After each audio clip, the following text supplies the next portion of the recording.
Well, it looks like we have. Oh, there we go. Hi, Keegan. Hi. Can you hear him? Nice to see you today. Nice to see you too. I'm here with Laura. Nice to meet you. Pleasure to meet. Keegan, what direction do you want to take this? You know, there's a big story.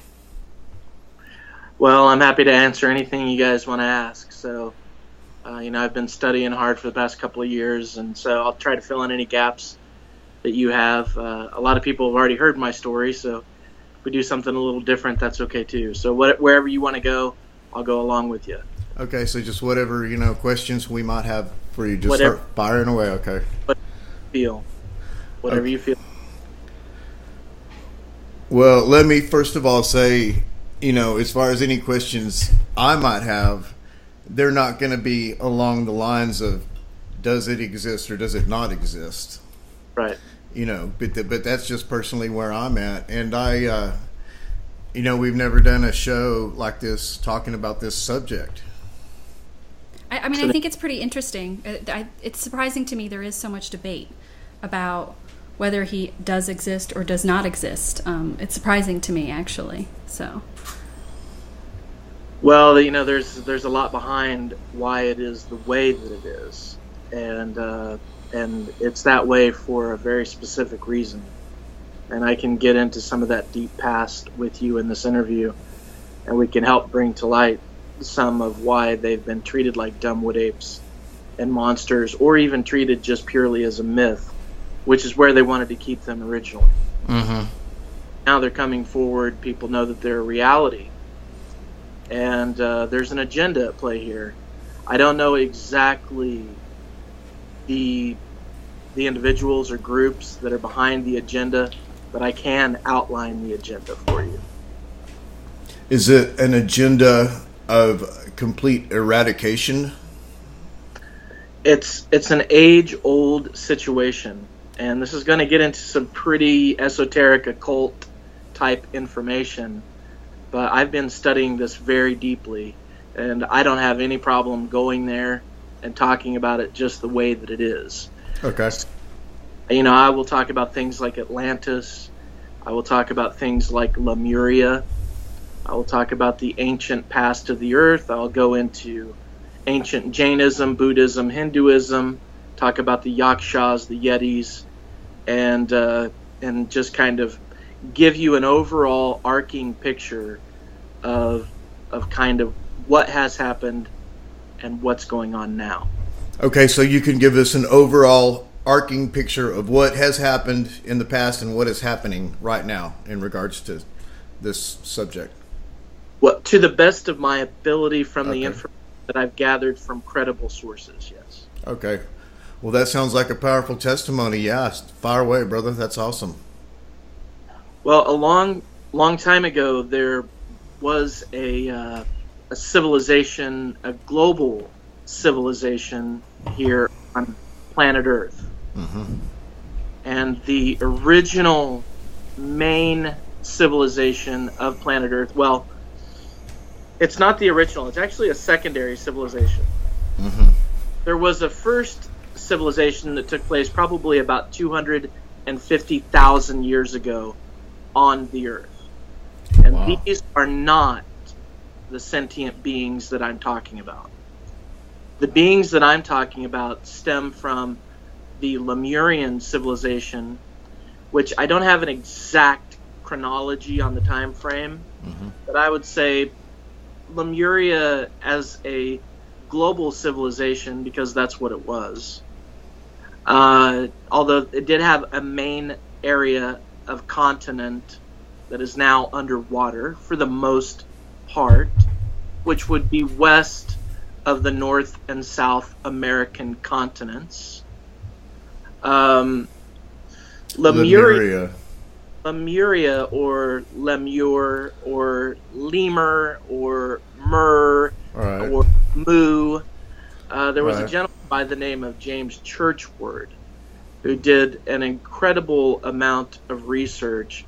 But what I'm going to be quoting from primarily is from my spirit brother. His name is Sunbow, and he lives in British Columbia, Canada, and he is a medicine man.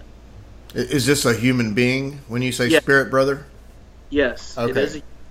Okay. And he has made a very close bond with one of the ancient elders of the Forrest People civilization.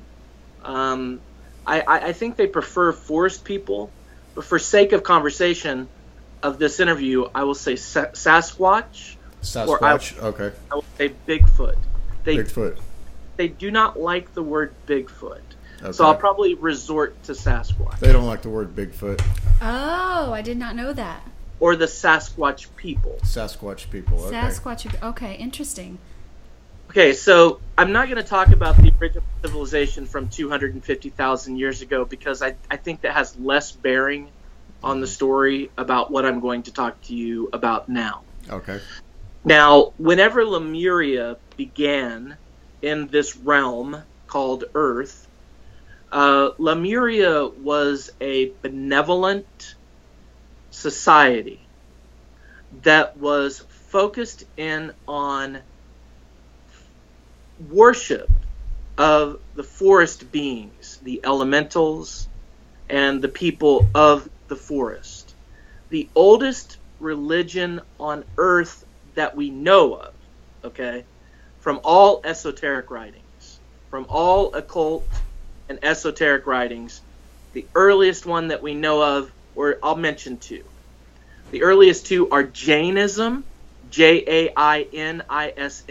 Jainism, okay, got it. And Hinduism. Hinduism, okay. Now, Hinduism I've heard of, but Jainism I've never heard of. Okay.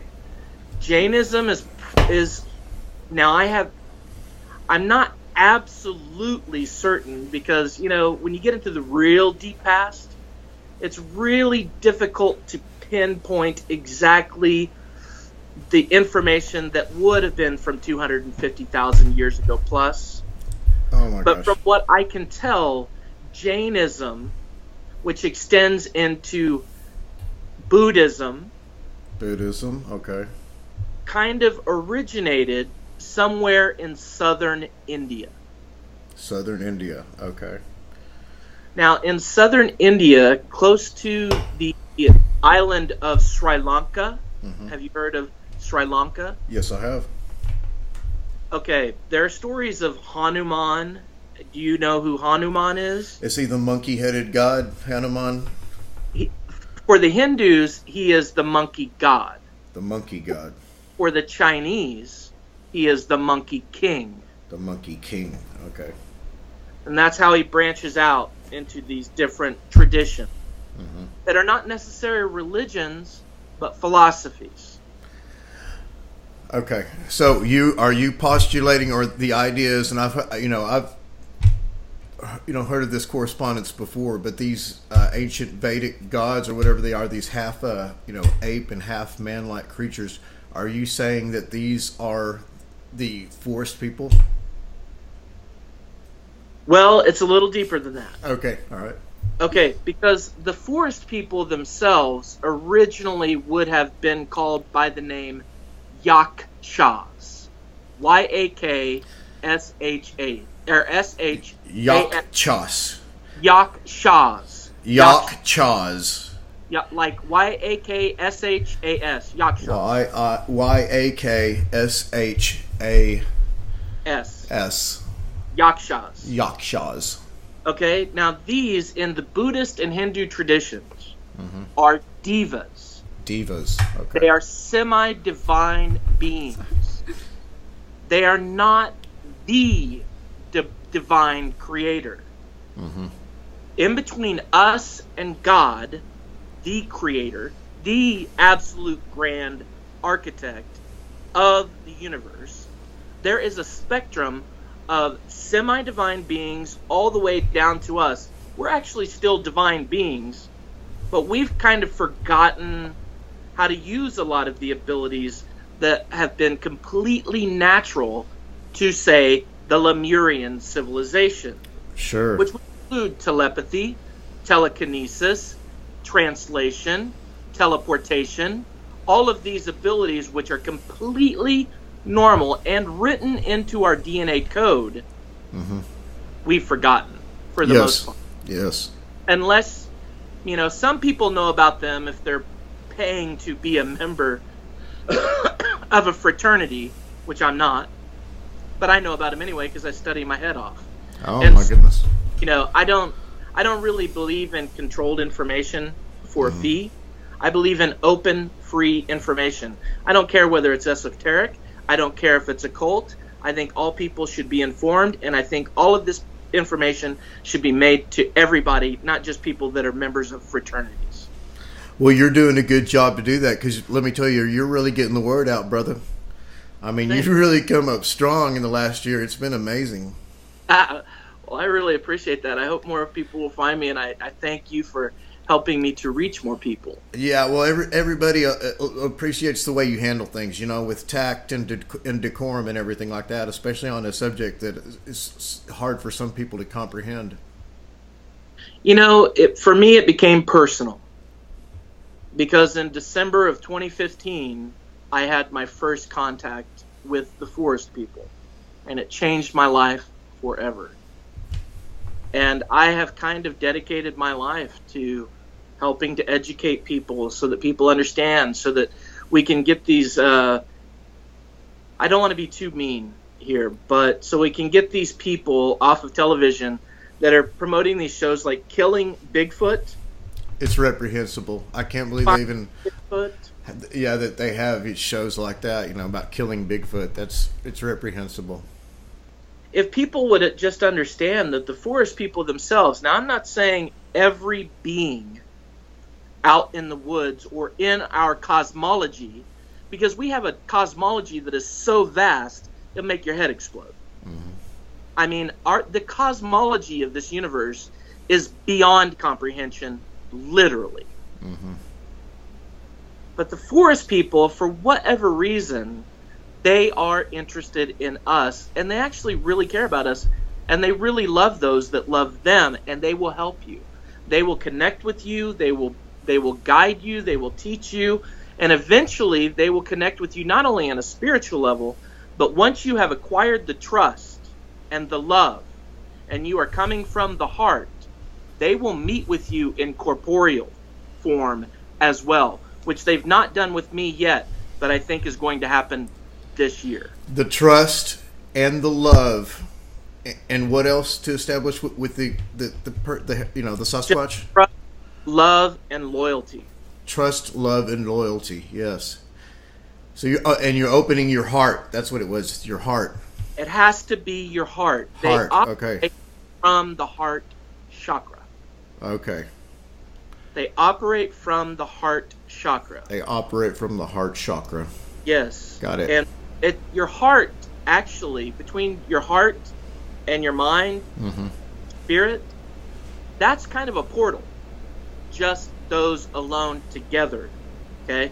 But primarily, your heart can act as a portal for these loving, benevolent beings. And they will get in contact with you. Now, this is what's interesting. When I started reviewing the ancient texts, I started finding that there were references to the yakshas being also referred to as guardian angels. Referenced as guardian angels? Referenced as guardian angels. The oldest temples that we know of that were built on the earth in southern India and Sri Lanka acknowledged and paid homage to the yakshas. Well, that's fascinating. It is fascinating. Okay, so the idea of the correspondence between the yakshas or the Bigfoot and the guardian angels, that almost reminds me of Kiwani Lapsaritis, who has these, Bigfoot that go around with him in non-corporeal form to warn him of any danger. That sounds like a guardian angel. Yes, and I am familiar with Kiwani, and I have met Kiwani, and I have communicated with him. He has not I don't think he's gone as deeply as I have, even, because he's not explored the Yaksha tradition information. And Kwani is actually a Rosicrucian. I'm nothing. I'm just a man that studies and that loves the Forrest People. Right. Okay. I know Kwani is a Rosicrucian, and the thing is, a lot of people get trapped in the 1960 Roger Patterson film of Patty, and so that's kind of what they wanted to use as a springboard to kind of convince the public that they were just a dumb wood ape or a monster. Now, there was specific reason for this, but the rabbit hole goes much deeper. But I'm going to tell you this layer. Okay. This layer in the area of California, in Bluff Creek, Willow Creek area. Mm-hmm. Okay, this is sacred Native American ground. And this is where the Patterson films were filmed of Bigfoot? Yeah, and the Native Americans know. Native Americans, okay. They know that this is a sacred hunting ground. Yes. This is a sacred ground. Sacred ground, got it. Absolutely, okay? So they went out, they knew that Forrest People had been seen out there because there were tons of footprints, and the soil was conducive to the footprints. Where I live in the Arkansas Ozarks, you almost never see a print because the terroir is very rocky here.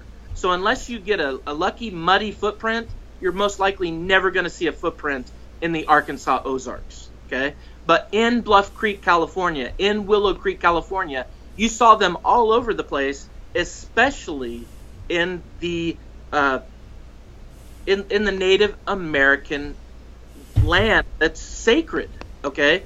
Now, the loggers wanted to log that area. People and the American natives, they did not want them touching this land, okay? So they fought to protect their land from the loggers? No. Instead, what they did is they decided to make Bigfoot seem like a monster. And they decided to hunt them and kill them. And Ivan Sanderson, John Green, DeHenden, there's others out there like Tom Biscardi, who's offering a $1 million reward for a dead Bigfoot, who was Ivan Sanderson's bestest bud, right? Oh, that's reprehensible. This guy offering is money really, to kill Bigfoot. He's trash. And trash. I'm not. He's absolute trash. Absolutely. Yeah. Absolutely. And he also brags to people that he's a member of the mafia in Louisiana. Oh, and you know what? I have zero fear of this guy. Yeah. But at any rate, it kind of makes me angry. You'll notice I get passionate about this. Well, yeah, I've noticed that about you, Keegan. I really love them. I know it. And they interact with me almost every day. Mm-hmm. Almost every day. And it's amazing. But let me come back to the story. Okay. Now, there's a gentleman that runs a bookstore in that Bluff Creek, Willow Creek area. And he happens to be associated with a university that might be tied into the logging industry, that might be tied into Ivan Sanderson, that might be tied in with John Green, and he might be a paid individual to give disinformation to the public that goes exploring in that particular area of the United States. Now, I'm not going to mention his names because I'm not really interested in getting sued anytime real soon. Okay. But the thing is that I may be interested in suing some of these people once they come after me and make the wrong move. I have a lot of friends that are attorneys, and you know what? I'm really thinking about suing some of these people because they've been coming after me, and you know what? I just don't mess around. I just don't have patience for it, and I care enough about the Forrest People that I don't mind I don't mind throwing a lawsuit at these son of a bitches. Well, what have they done to intimidate or make Kat Hansen feel bad? I'd heard that on an interview once that she had somehow has even been being attacked for decades or whatever. Okay, so let me tell you about that. Okay. Kat Hansen is my spirit sister. Your spirit sister, okay. My spirit sister. She is a Native American Choctaw medicine woman. Okay, medicine woman. She's a Lakota medicine woman. Lakota medicine woman, okay.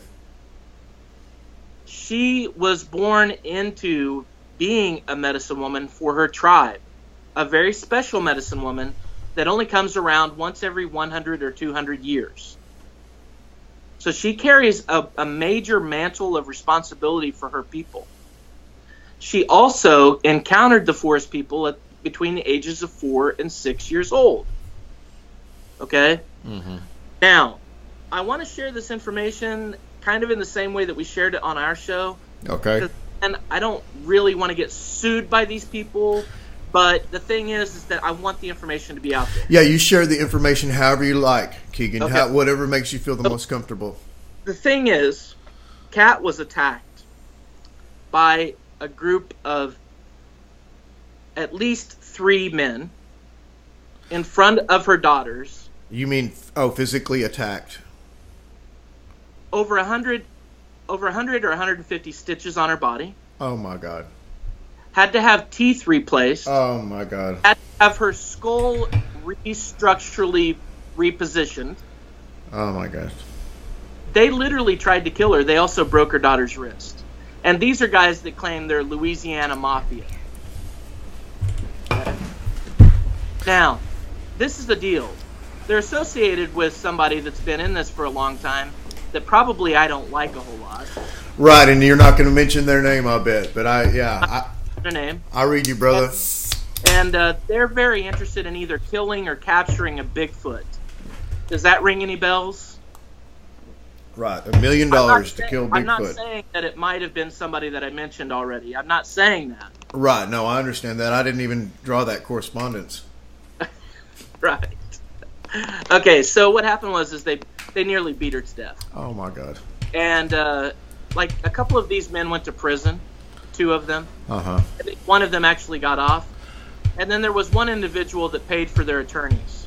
Mm-hmm. One individual paid for their attorneys. That might be a hint. Right. So they did 10 years instead of 99 years or something like that, you know. Well, there was the key factor is there was somebody that was involved that paid for those attorneys. Exactly. And, yeah, they were paid, leg breakers or whatever. So they came out with equipment, and they wanted to capture some of the ones that she's been interacting with since she was a little girl.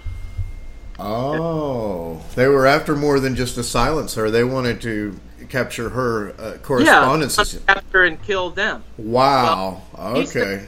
Said no fucking way. Oh, yeah. And nearly beat her to death. Wow. And let me tell you something. If these people ever cross my path, uh-huh, and they even look at me wrong, uh-huh, they might not have a real good day. I got it. I read you loud and clear, brother. So I get really passionate about that because it pissed me off that they hurt Kat. And then it really pissed me off because I fell in love with the Forrest People. Mm-hmm. And, it's kind of like I just put out some media. If somebody's wanting to go hunt or kill the Bigfoot, mm-hmm, they're an enemy to me. Oh, yeah, me too. And they would be an enemy to this show, too. There's nothing, we cannot condone any type of behavior like this. In other words, the way I see it, the quote-unquote Bigfoot community is divided sharply into 2. The people that think that's either an animal or a monster or a devil or a demon, and then the other side of the people that we realize that it's a type of person, albeit non-human. Exactly. And let me point out a few things. Some people want to say, especially some of the Christian slant, I happen to also be a Christian, but my belief systems probably are not even conventional for a lot of Christians, honestly. Okay. But at any rate, I'm not going to go into that. But what I would like to say is that the Forrest People are not Nephilim. Okay, some people say that they are Nephilim. They're not Nephilim. Yeah, I'm not going with that whole Nephilim narrative that that the Forrest People are Nephilim. That doesn't. A lot of people doesn't kind resonate of with me. No. Because it seems for their simple minds that have not done the research, that is an easy angle to take. But they are not Nephilim. I agree. They're not what Nephilim. They are in Jainism and in the Vedic texts. Mm-hmm. They said that they were here at the very dawn of creation. The very dawn of creation? The very dawn of creation, they were present. Wow. Now listen, they said they existed in between the parallel between where the land meets the water, where the sky meets the water. Mm-hmm. That's where the sky meets the water. Where the sky meets the water is where they dwell. Where they dwell. They also can dwell in the ground, they can dwell in the air, and they can dwell in water. In a way, they're sort of elementals, but they're not elementals. They're actually sentient beings that I consider to be semi-divine beings or semi-divine divas, as the Buddhists would say. Okay. They understand all 5 different forms of matter. They understand solid, liquid, gas, plasma, and post-plasma.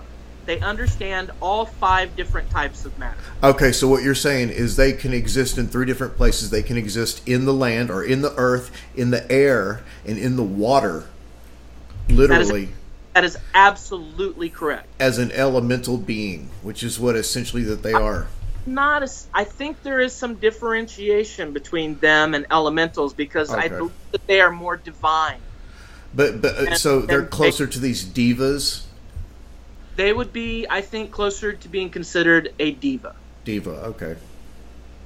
Okay, so this is the deal. The yakshas, there were some good ones and some bad ones. Mm-hmm. Now, I don't know if you guys know this or not, but Buddha was considered a yaksha. Buddha was considered a yaksha? Yes, he sure was. Wow. By tradition, Buddha was considered a yaksha.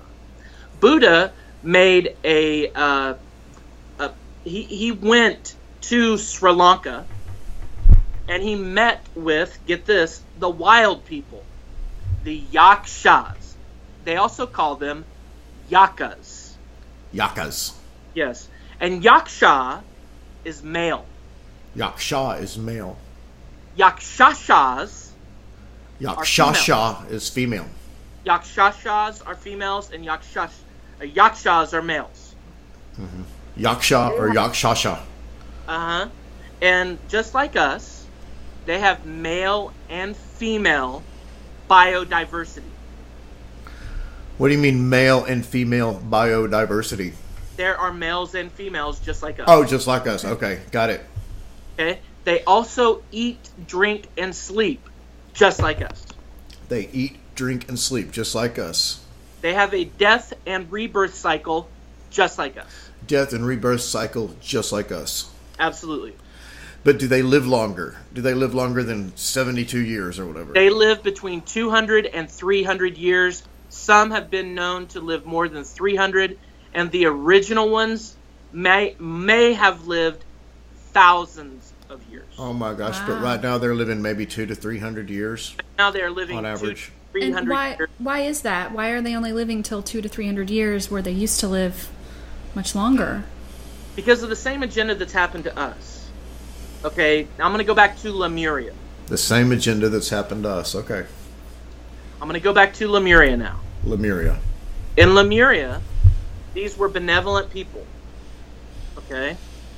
They did do bioengineering in Lemuria. Bioengineering of us? Bioengineering of anthropoid or hominid beings in general. Of hominid beings in general. Got it.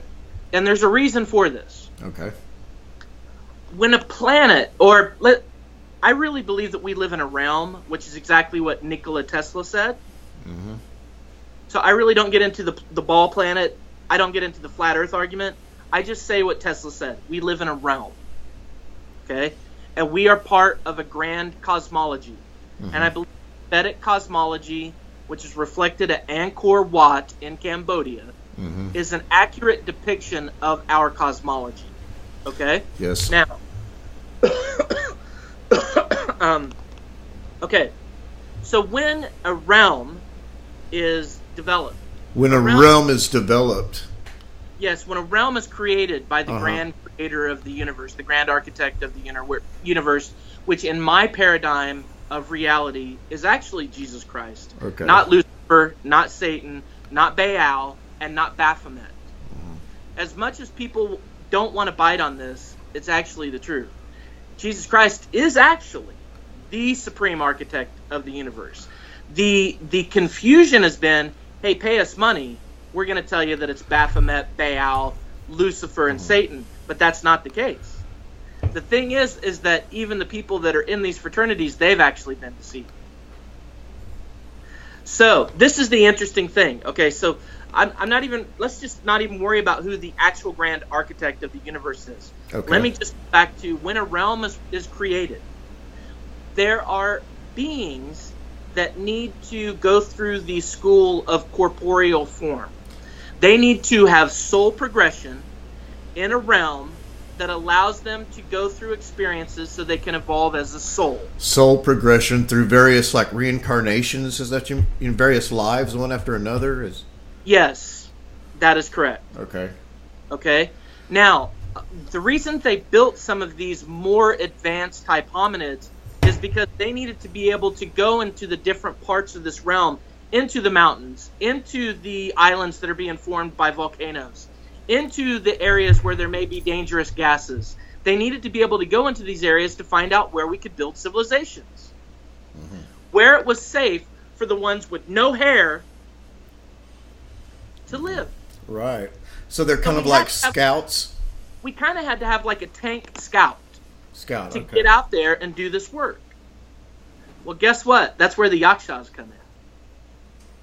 Is that why we sometimes hear of them being associated with UFO or some flying craft? In other words, they'll be dropped off over there, or? Well, the thing is, the forest people live somewhere between, when they're not in the corporeal realm here, which they do like to come here because they like to experience eating. They like to experience the emotions that go with their hormones in their body. They also come here to have physical children. Okay? They come here to have corporeal children.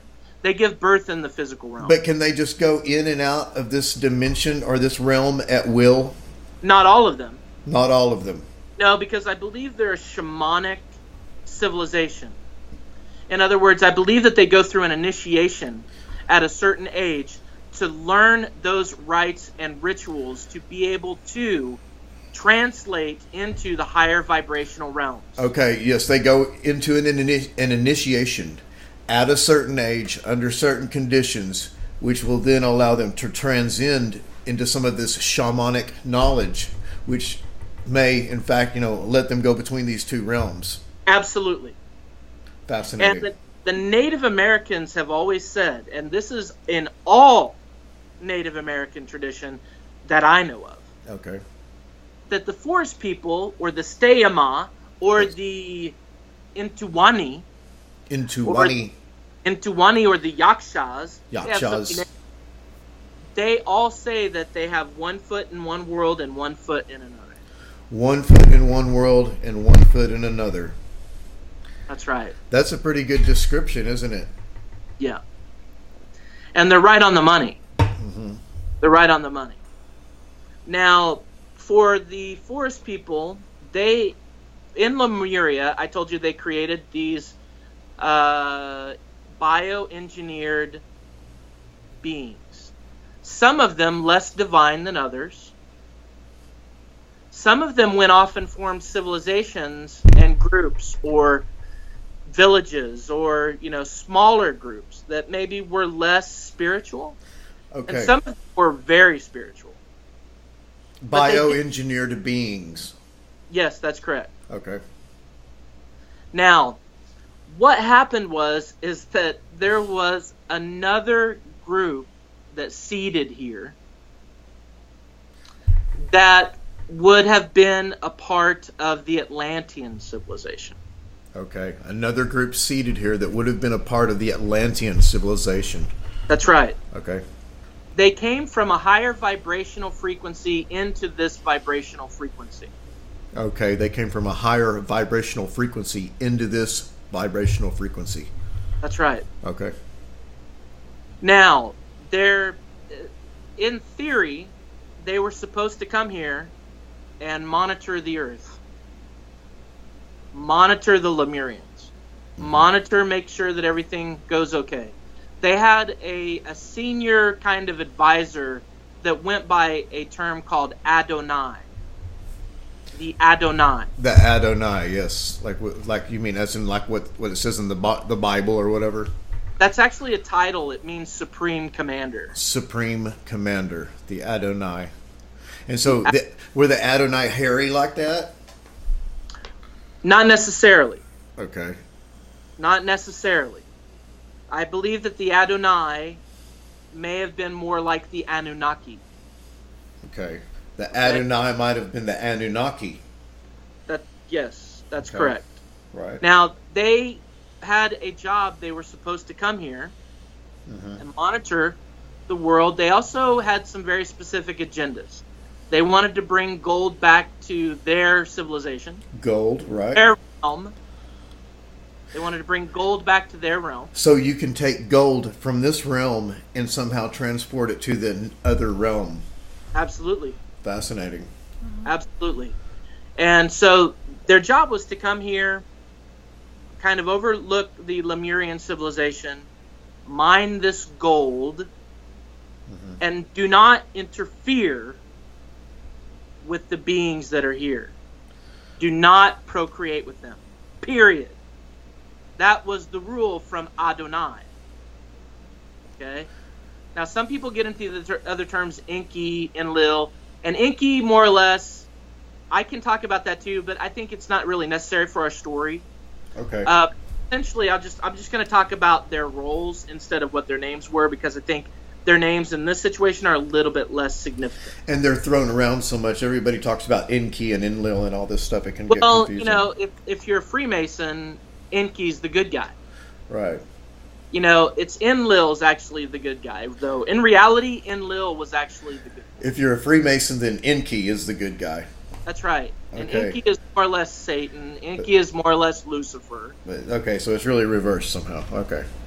Yeah, it is. Okay, so now when they came here to do these jobs, Got it. they're like, wow, these females are pretty good looking. Good looking females, yeah. And they thought, well, we're going to be here for a long time. So who cares what Adonai says? We're also advanced beings. I think let's go ahead and have sex with these females. Yeah, break the rules, huh? Why not? Sex with the females. Okay, got it. Why not? Because their ego was very vast. Yes, prideful. And there beings. were 200 of them. 200 of them, okay. So what happened was that they procreated with these females. Were they larger than us? Yeah. How much? Larger? Yeah, how much? Some of them may have been over 100 feet tall. 100 feet tall? Oh my gosh, it sounds like an astral projection or something, really. Some people call them the progenerator, progenitors.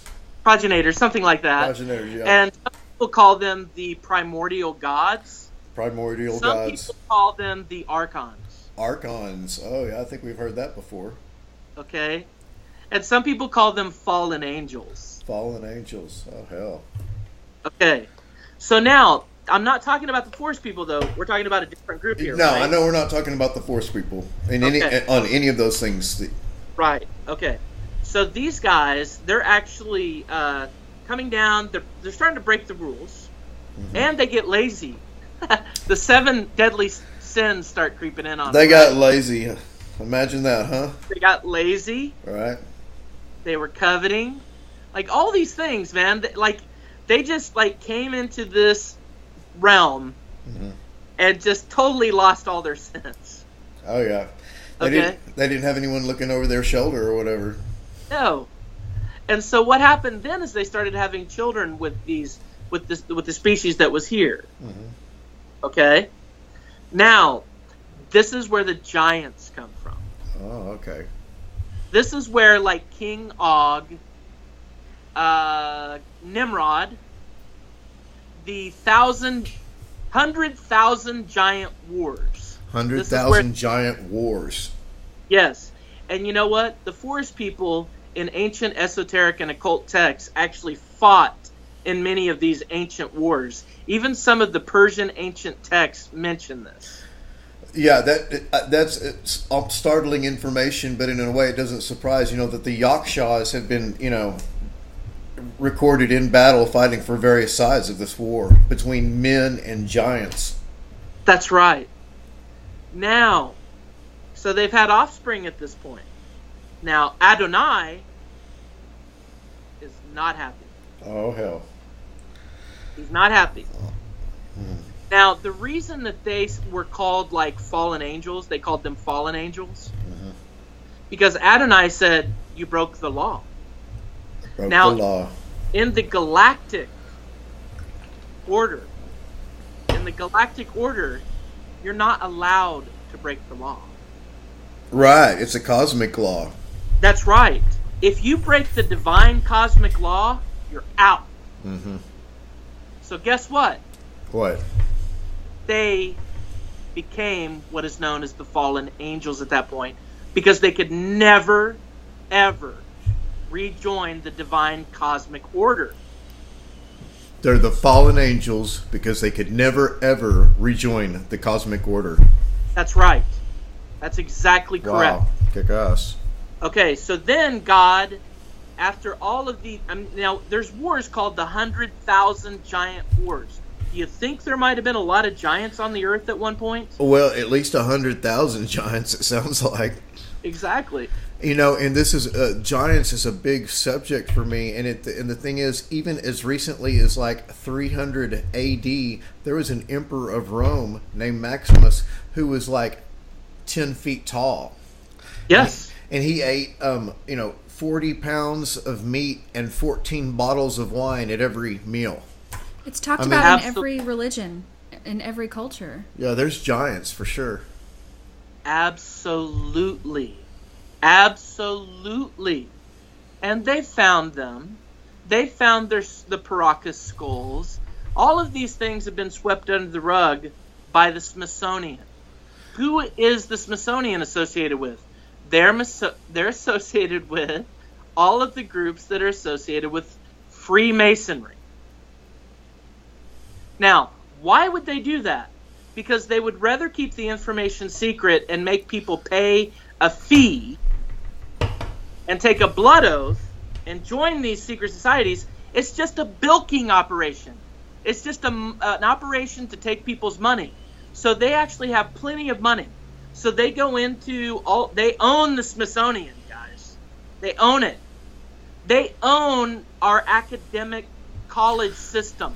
Yeah, they created it. It's a goddamn Prussian, education system. It takes all the learning out of it. It just makes us into, slaves. Absolutely, they own it. So what do? And the Smithsonian, you're right.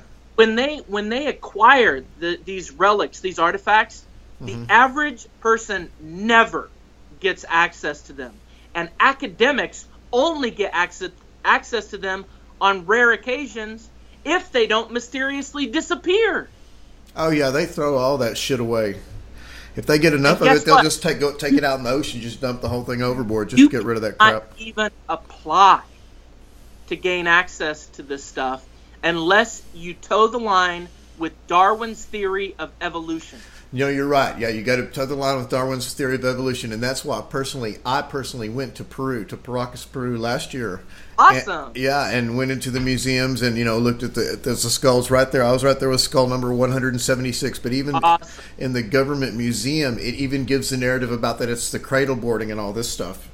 And it's not cradle boarding because the actual weight of if the you skull, don't believe traditional science, then you're not going to have access to any of that. That's just the way it is. That's exactly correct. If you do not toe the line with academic science, you will never gain access to that information, and that's exactly what they intended.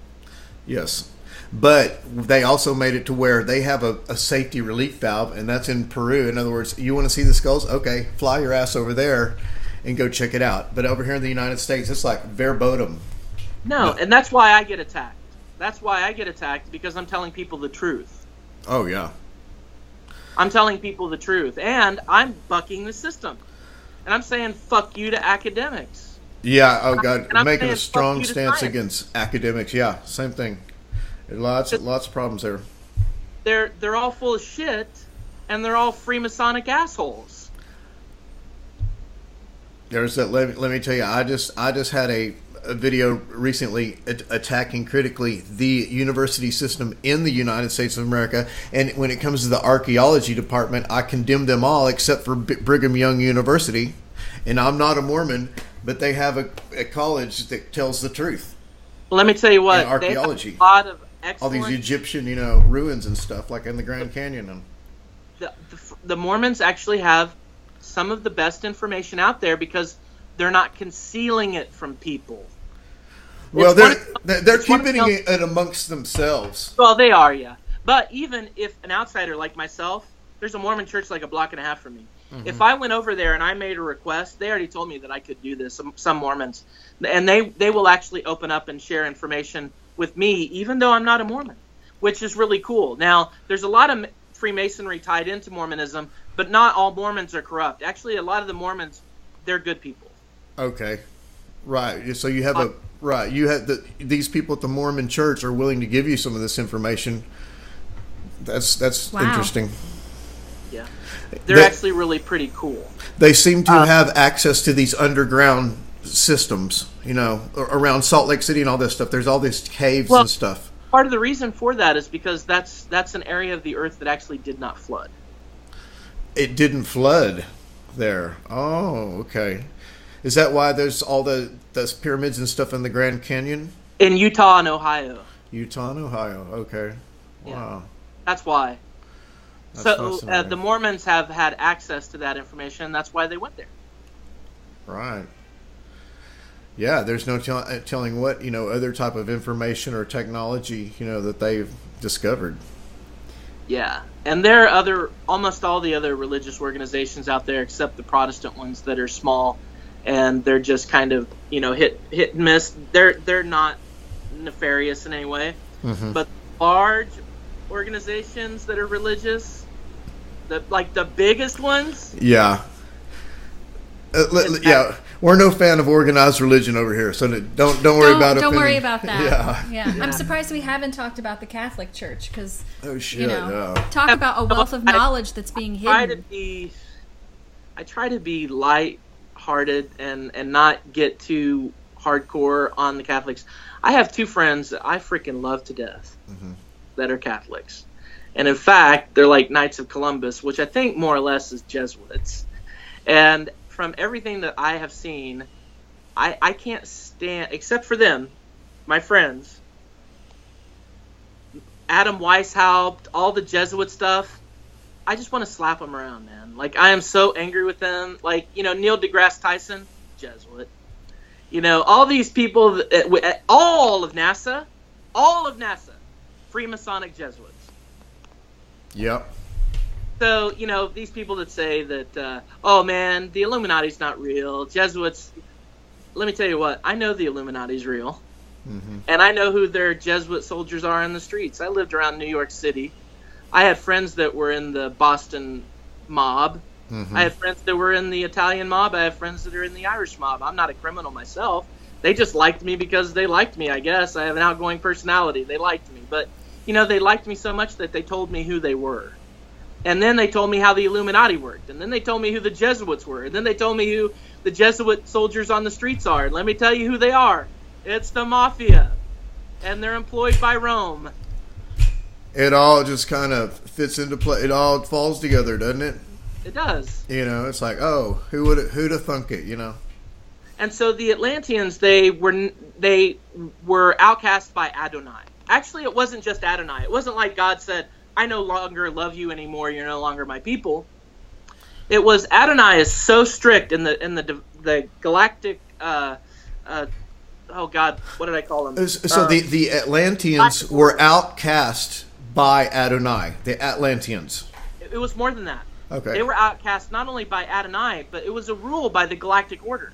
A rule by the Galactic Order. Okay. The divine Galactic Order said no. It wasn't just Adonai.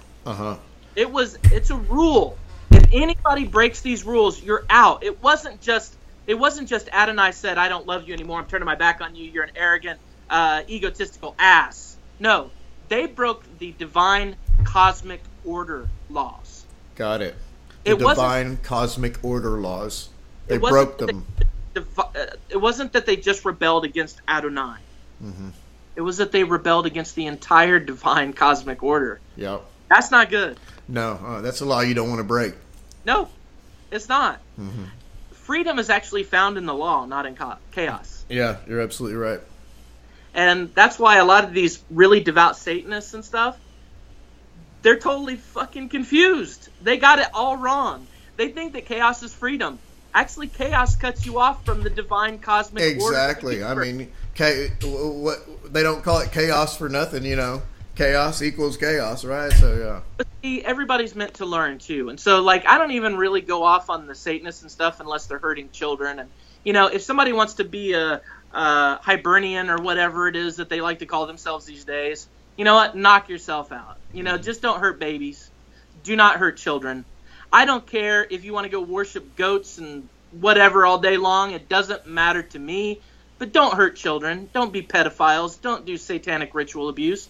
Be civil to the other beings that are on this earth. If you want to believe whatever you believe, at least be kind to others. Oh, yes. That's how I feel. Bravo. Yeah, bravo. That's an excellent message right there. Very. Because really, we all should be allowed to learn in whatever way that we want. Even me, I told you I'm a Christian. Well, I'm probably one of the most liberal Christians that you ever meet. But certainly my belief system comes down to this. I'd never want to hurt anybody. Not unless somebody was hurting somebody I loved. Mm-hmm. And, you know, I would never want to hurt somebody for the sake of some spiritual reason. Or, you know. But, you know, human sacrifice has been around a long, long time. And this was tied in to the fallen angels. Okay, so what they did is they had like Nimrod and King Og, who were giants that were Nephilim, that stemmed from the fallen angels. Now, what they did is that for them to gain more spiritual power and prowess. You're talking about King Og of the Bible, this giant king. Okay. Yes. All right. For them, they're actually a semi-divine being too. A semi-divine being. Okay, got it. That's right. Because in between us and God, there's a whole spectrum of semi-divine beings. Between us and God, there's a whole spectrum of semi-divine beings. Some are less divine than others. Some are less divine than others. That's right. Okay, got it. Okay. So them being semi-divine beings, they needed human sacrifice. They needed human sacrifice. They did. Oh, okay, got it. They did. Because it strengthened their lower vibrational energy. It strengthened their lower vibrational energies. That's right. Okay, so they not only ate us for food. Oh, you mean they ate us physically, like you put it on a fire and you make your ribs and stuff? Let me put it to you like this. We were cattle. Oh, my God. Are you talking about like back in the day? You're not talking about like in the present time, right? Well, I mean, there's some weird stuff going on. That seems debatable, maybe?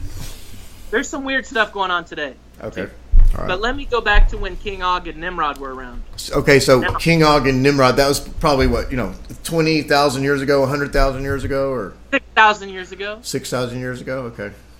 It's not that long. 4 to 6,000 years ago. Yeah, not really that long, really. No, it's not that long. No. Okay, so what they did was they essentially they ate us. And the reason that they ate us, there were a couple reasons. Okay. There's a couple reasons that they ate us for food? Yes. Oh, my gosh. Okay, one, there was a famine. Oh, there was a famine in the land? Okay, that makes sense. Was established by Adonai. Was it weather warfare, or how did they establish a famine? I think the Galactic Divine Order decided that these, what would they be called? They'd be called traitors. They have more or less be traitors. Oh, yeah, traitors to the human race, it sounds like. No, traitors to the Galactic Divine Order. Oh, traitors to the Galactic Divine Order. Okay. That's right. So at that point, they had a problem on their hands. All right. They didn't really want to get their karma tied up in this. Right. Okay. They had a mission. Okay. They dropped the ball big time. Right? They dropped the effing ball. Okay, got it. Effing ball. Okay. So then they went, okay, so how are we going to deal with this? I mean, are we literally going to go down there and kill them one by one? Or should we kill them in other ways? You know, should we eradicate this realm? These beings that decided to go against the Galactic Divine Order. I feel a flood coming on. Ah, there you go. Now, the flood was one of the ways. Okay. The flood was one, and the flood was not all realm permeating. Because why? Because there's mountains. Because there's higher elevated areas. it was actually very difficult to flood the entire Earth. Yeah, but now you said it wasn't all elevations in this physical realm, or it wasn't also all realms. Are you saying the flood was not in all realms? I believe that the flood that took place actually took place in this particular dimensional reality. In this dimensional reality is where the flood took place. In this particular one that we dwell in now. That we dwell in right now. Okay. Now you talked, but not everything was covered up with water. Where I was going to say, you talked about earlier that parts of Utah were not covered by the flood, correct? I believe that to be so. And that's why you find so many remains of the giants and stuff in like Utah and Ohio, especially. And you'll find a lot of the what are called Nephilim mounds in Ohio and Utah. A great many of them. Oh, a lot of those big skeletons are in Utah and Ohio. Yeah, that's why the Mormons know more than almost anybody about that stuff. Yeah. Okay. They really, they know a lot. There was a flood. Uh-huh. Okay, there was a flood, and actually Noah, who I believe actually was a hybrid giant also. You believe that Noah was a hybrid giant? Yeah. Okay. Got it. I mean, it makes sense. That boat had to be huge. All of the work that he had to do, there's no way. Right. I don't think he was like us. I don't think he was 6 foot tall dude. Yeah. I think he was a really big man. Okay. And so Noah went ahead and got the genetic information from whatever they wanted to save. So him and a large collection of his people. They did bring animals onto the ark, but the ark was something that was more than just a zoo on the water. But was it a big ship made out of wood, the ark? It was, but it was more than that. Okay. It actually held DNA samples from everything they wanted to bring back. Right. It acted as maybe kind of like a genetic akashic of our realm. Like a seed bank or something. Yeah, exactly. Got it. Exactly. Okay, so Og had already been a bad dude. He was eating humans. He was murdering giants. He was very hungry for power. Uh-huh. Okay. King Og. Him and Nimrod crashed. You know why him and Nimrod crashed? Why did him and Nimrod crash? Because Nimrod, he actually started to kind of be somewhat nice to our race. Mm-hmm. And kind of like was going, well, you know what? I don't know that... I'm not sure that we should continue eating the humans. Not sure that we should continue eating the humans.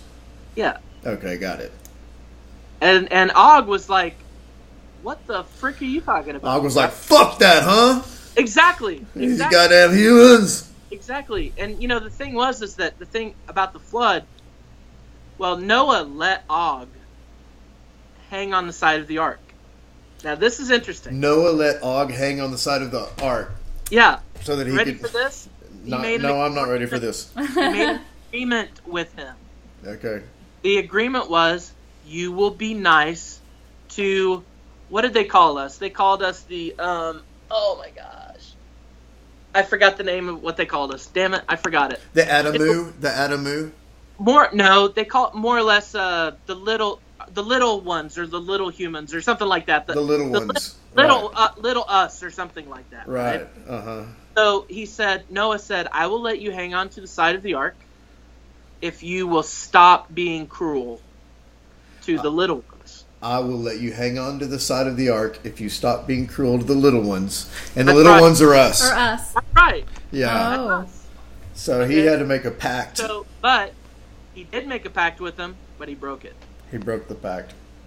That motherfucker. Why? Because he was evil. Motherfucker, He was literally inherently evil. Now, some of these beings were literally inherently evil.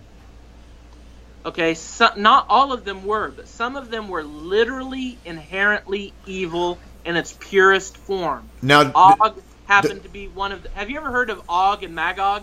Yeah, I've read the Bible several times. Now, let me ask you, is he always a giant? Is King Og, or is he, as this giant, is he always like that day and night, or does he turn into different animals and shit like that? He's a giant, period. He's a giant, okay.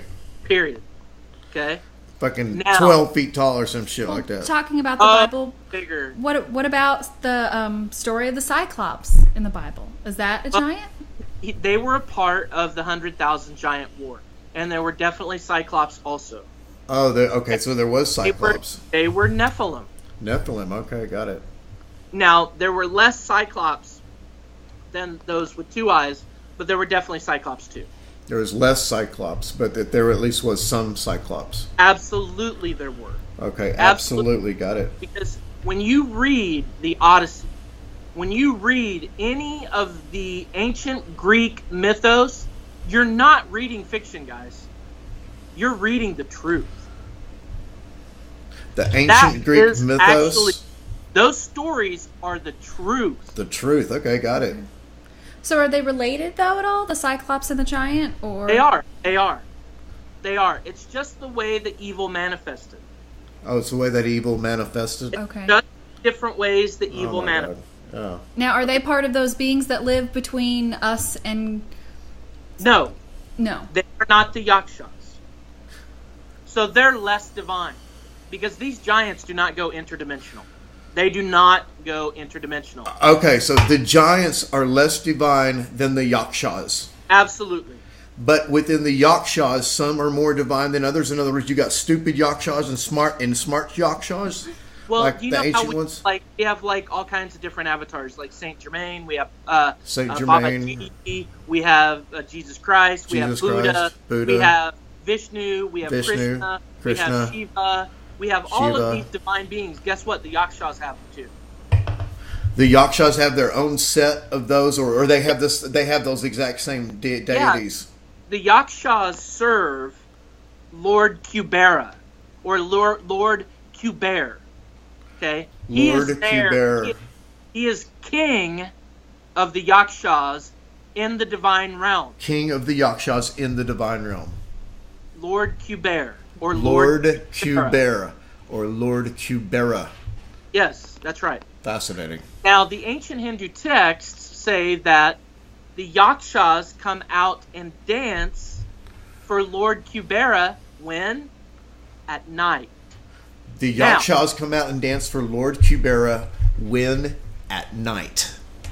They're demanded to. They're By- demanded to. Oh, Yes. wow. In service to Lord Kubera, they have to. Why do people see Bigfoot at night? I'm sorry. Why do people see the Forrest People or Sasquatch at night? Mm-hmm. Because they're Yakshas.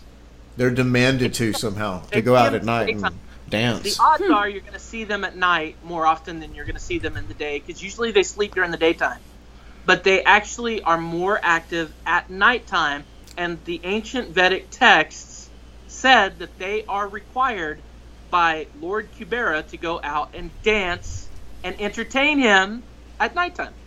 They are, required by law to go out at night and dance and entertain him at night. Lord Kubera. That's So correct. that's Wow. why most of the sightings, I guess, for things like this have always been, either at night or right before dusk or right after dawn, that kind of thing. Right at dusk and at nighttime. Right at dusk and at nighttime, yeah. That's correct. That's fascinating. Now, in addition to the flood that I had mentioned, there was another thing that the Adonai and the divine cosmic order decided to do.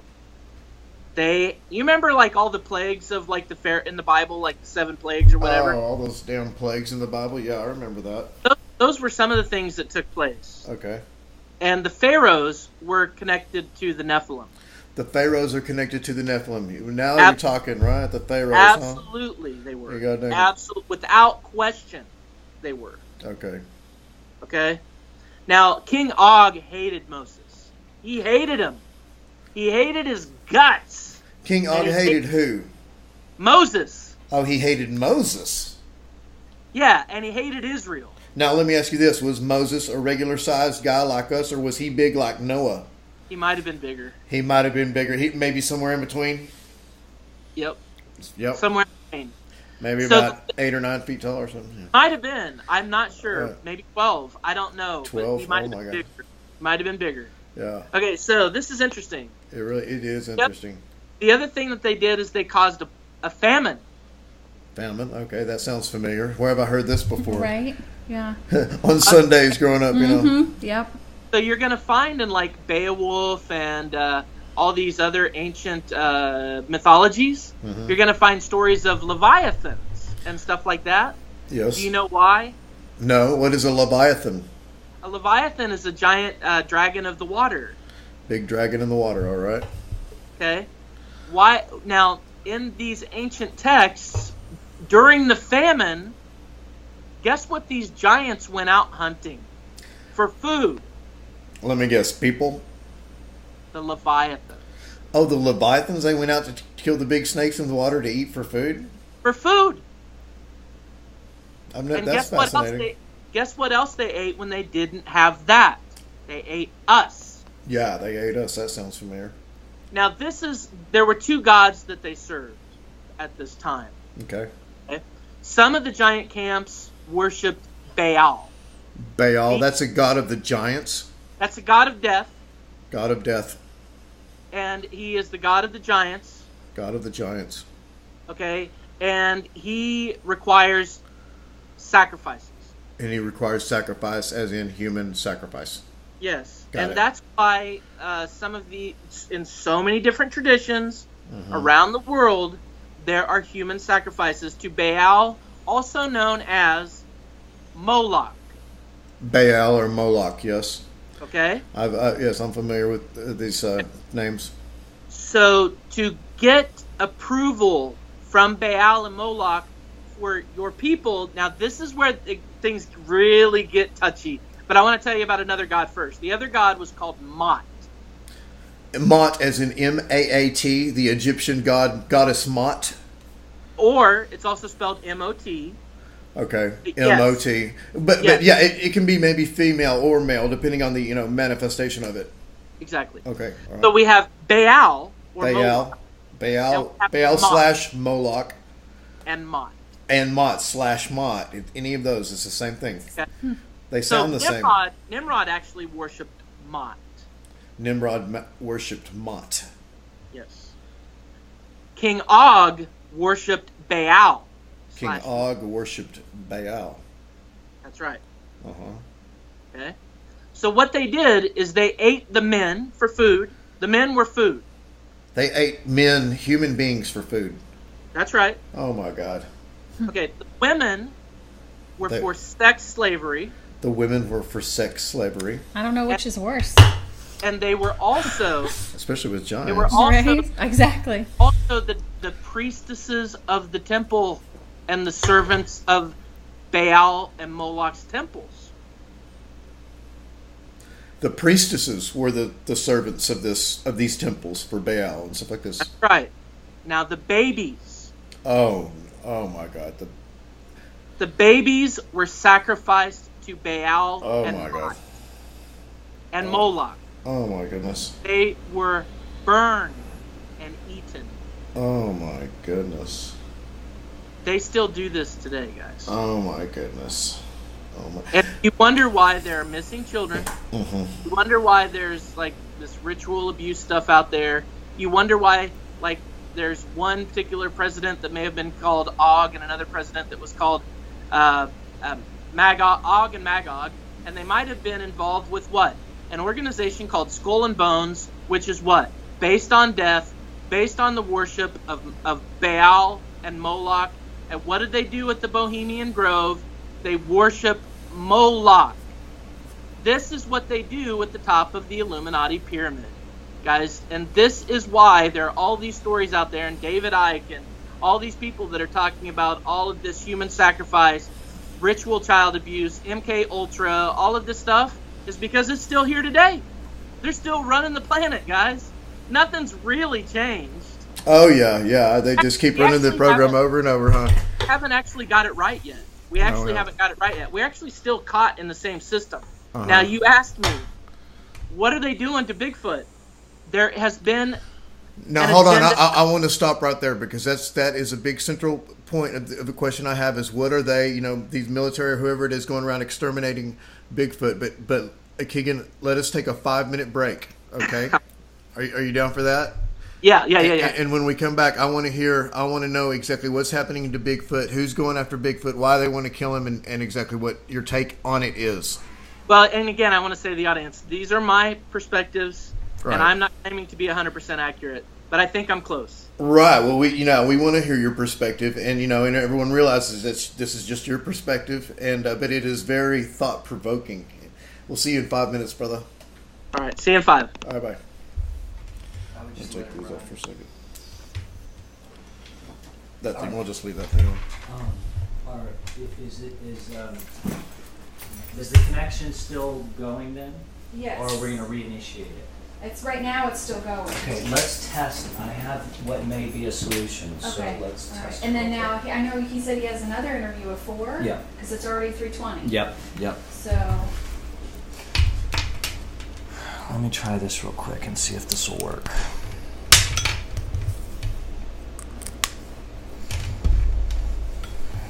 Maybe. Check.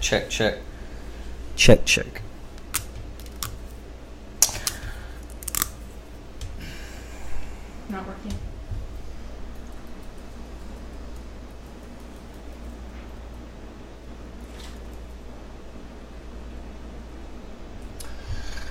I'm hopeful this is going to work. Okay. Only one way to find out. Yeah. So, we'll try it as soon as y'all get back. Okay. I went and I kind of stole those from somebody.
Found a splitter. We're gonna try that splitter right there. You found one? Yeah, and then I found. We're gonna the do splitter. that when before we start. We're gonna try it right now. Oh, that's bad. Oh, that's awesome. Yeah, brother. and then I went and stole a pair of headphones from one of my roommates. who Oh wasn't man, home. that's gonna really add so much. Thank you. Yeah. So I can't believe you. Let's just try did it. that last minute. I mean, that's so awesome. I've never used that splitter before, so I have to test it.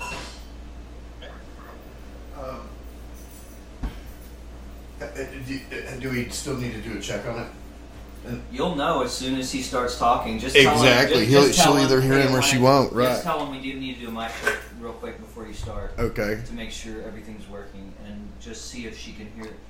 See if you can both hear him. Right.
guess everyone's going for a smoke break. Yes, indeed. Can you hear it? Yes, I can. Oh, and I can hear you. Yay. Okay, good. Oh, Still great news. We were having trouble with my sound, so I was trying to listen through his headphones and look at your mouth, and that was about it. So I'm glad you can. Now, though, so- This is like an extended Verizon commercial. right, right. I understand. Oh It's all man, good. All good. yeah. Technology is fun only when it works. I hope this will reach a lot of people. I think so. He's very animated, so I think that helps for sure. You know, to have someone that's good at expressing ideas and gets excited about them, then other people are excited. So, yeah. Yeah, I've done a lot of work, man, studying the stuff and trying to figure it out. Right. It's for all of our benefit. Well, for sure. You know, It looks like the audio's working well. Yes. But we'll know once you plug yours in. But I Oh, expect that is it so will. good. I expect it will. You want to Yeah. check, make sure you can hear Okay. him. That sounds good, guys. Yep. So you just have to plug in. I'm gonna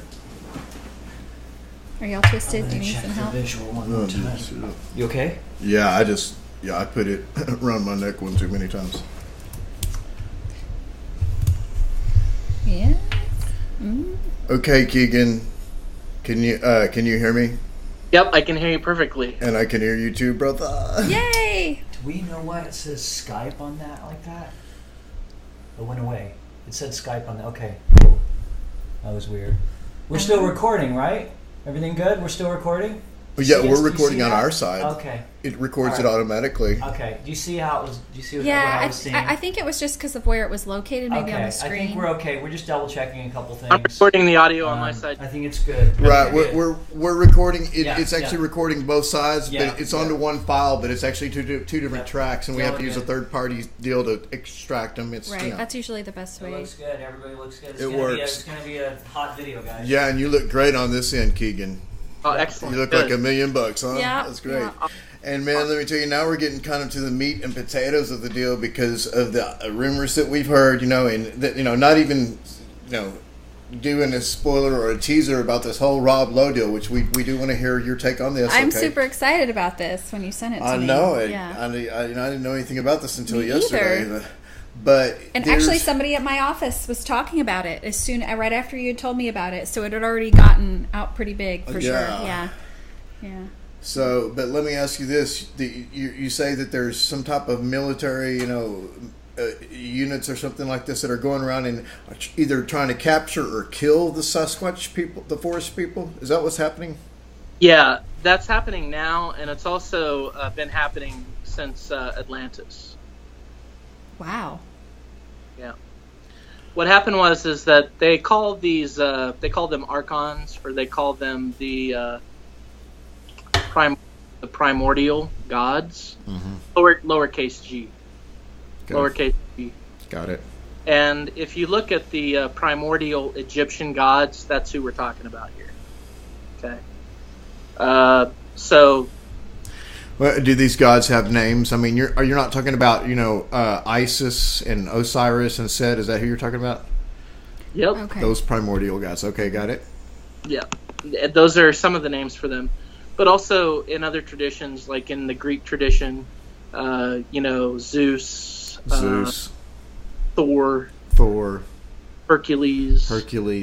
All of these, they're just other names for the same beings. Okay. Showing themselves in different forms and in different cultures. That's correct. Okay. That's absolutely correct. So all these stories that are out there, for the most part, are accurate, especially when they're coming from the ancient Sumerians, which acquired their traditions from the Atlanteans, which is where the ancient Egyptians also acquired their information. Okay, so does Zechariah Sitchin was that stuff that he wrote true or untrue or partially true, or what was the end? What did they discover on that? Partially true. Partially true, yeah. Partially true. I'd say the good majority of it is true. He did have some agenda in there, but for the most part, you can read it and you can if you go through and read all of his books, you'll get most of the information.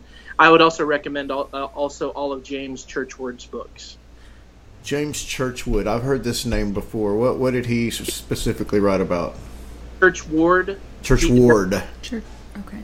And he wrote about Lemuria. He actually went to an ancient temple that had all of the ancient Lemurian texts. And he was allowed by the priests of those temples to study there for years. And after he went through his study of that time, he wrote his books. And so if you want to know the real meat and potatoes, go to James Churchward. Oh, fascinating. Yep. James Churchward. I've never heard that name before. That's a new one. So they call them the low. I like to call them the lower lords because that's what my spirit brother Sunbo calls them. But they're essentially the Illuminati. Okay. So the Illuminati is not a myth. The Illuminati is real. It's very real. Oh my God. And the Jesuits are more or less the main active hand of the Illuminati. And unfortunately, they are tied to the Catholic Church. Now, this may really send some big red flags up for people that are Catholics. And I'm not saying all Catholics are evil. And I'm not saying all Catholics that go to Catholic Church are Jesuits. Because unless you're going to bow down to Satan and Baal and Lucifer, you're not going to be a senior Jesuit. If you don't denounce Jesus Christ, which, again, is actually the supreme grand creator and architect of the entire universe, okay, then you will never be a Jesuit. So, in other words, they're working for the 200 fallen. Yeah, I think that's, even obvious by some of their oaths, that have even been made public. I mean, I don't want to go into graphic detail, but yeah, certainly they have some hand to play in the bigger scheme of things. It would be hard to play the power of the Jesuit army itself, and because they control information, even back before there was an internet. They just know, especially if you're involved in any Christian religion, Presbyterian, Baptist, Methodist, whatever, in Ohio, Texas, Oklahoma, it doesn't matter. They know everything about you. They have it actually in physical files, like in people's basements and stuff. That's just for them. This was even before the internet. Lucky for you, a good number of them are based out of Austin, Texas. Nice. Very, very nice. Yeah. A lot of the CIA is based out of Austin, guys, and the university that's in Austin, that's an Illuminati university. Oh, yeah. That's where they recruit for the CIA. Oh, my and goodness. For those that don't know, Alex Jones, he's a part of that. Oh, So- Alex Jones, let me tell you, he's lost what little credibility. Let me tell you, Alex Jones has zero credibility with really anybody that I know. But what little he might have had with somebody, with this latest debacle about, Oh my goodness. his, divorce proceedings, it's just been a sham, Yeah, unfortunately, he's not a trustworthy person, Yeah. and neither are any of the people that he works with. I will tell you who is, though. A guy by the name of William Cooper. They murdered him. Yes. He was murdered on his property.